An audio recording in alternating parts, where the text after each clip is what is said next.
एकता के बिना जनशक्ति शक्ति नहीं है जब तक उसे ठीक तरह से सामंजस्य में न लाया जाए और एकजुट ना किया जाए, और तब ये आध्यात्मिक शक्ति ही बन जाती है। Man power without unity is not a strength unless it is harmonised and united properly, then it becomes a spiritual power.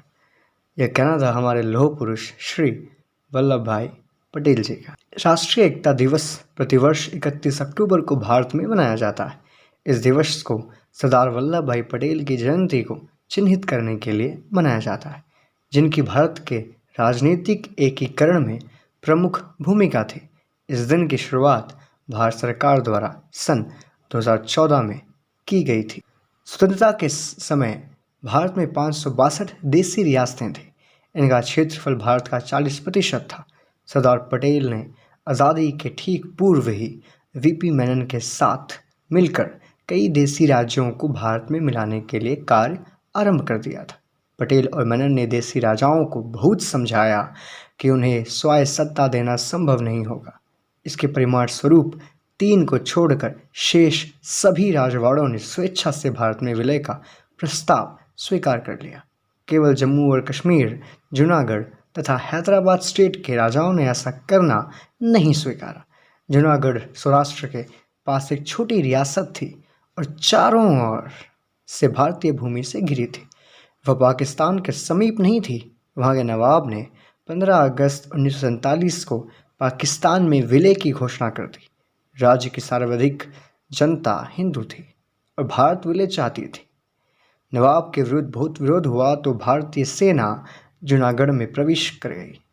नवाब भागकर पाकिस्तान चला गया और 9 नवंबर 1947 को जूनागढ़ भी भारत में मिल गया। फरवरी 1948 में वहां जनमत संग्रह कराया गया, जो भारत में विलय के पक्ष में रहा।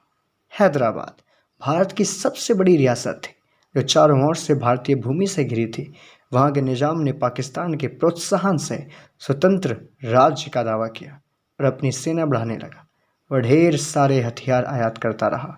पटेल चिंतित हो उठे। अंततः भारतीय सेना 13 सितंबर 1948 को हैदराबाद में प्रवेश कर गई।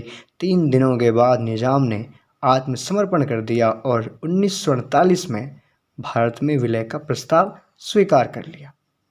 नेहरू ने कश्मीर को यह कहकर अपने पास रख लिया कि यह समस्या एक अंतर्राष्ट्रीय समस्या है। कश्मीर समस्या को संयुक्त राष्ट्र संघ में ले गए और अलगाववादी ताकतों के कारण कश्मीर की समस्या दिनों दिन बढ़ती गई। 5 अगस्त 2019 को प्रधानमंत्री मोदी जी और गृह मंत्री अमित शाह जी के प्रयास से कश्मीर को विशेष राज्य का दर्जा देने वाला अनुच्छेद 370 और 35 से समाप्त हुआ। कश्मीर भारत का अभिन्न अंग बन गया और सरदार पटेल का भारत को अखंड बनाने का स्वप्न साकार हुआ। 31 अक्टूबर 2019 को जम्मू कश्मीर तथा लद्दाख के रूप में 2 केंद्र शासित प्रदेश अस्तित्व में आए। अब जम्मू कश्मीर केंद्र के अधीन रहेगा और भारत के सभी कानून वहां लागू होंगे। पटेल जी को कृतज्ञ राष्ट्र की सच्ची श्रद्धांजलि थी। और आज इस दिन, जैसा कि पूरे राष्ट्र में यह शपथ ग्रहण समारोह में शपथ ली जाती है, आज हम सभी लेते और कहते हैं कि मैं पूरी तरह से प्रतिज्ञा करता हूँ कि मैं राष्ट्र की एकता, अखंडता और सुरक्षा को बनाए रखने के लिए खुद को समर्पित करता हूँ और अपने साथी देशवासियों के बीच इस संदेश को फैलाने के लिए कड़ी मेहनत करता हूँ। मैं इस प्रतिज्ञा को अपने देश की एकता की भावना से लेता हूँ, जो सरदार पटेल वल्लभ भाई पटेल की दृष्टि और कार्यों से संभव हुआ।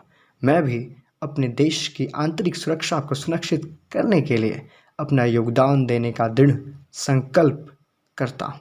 जय हिंद, जय भारत, जय मानवतावाद।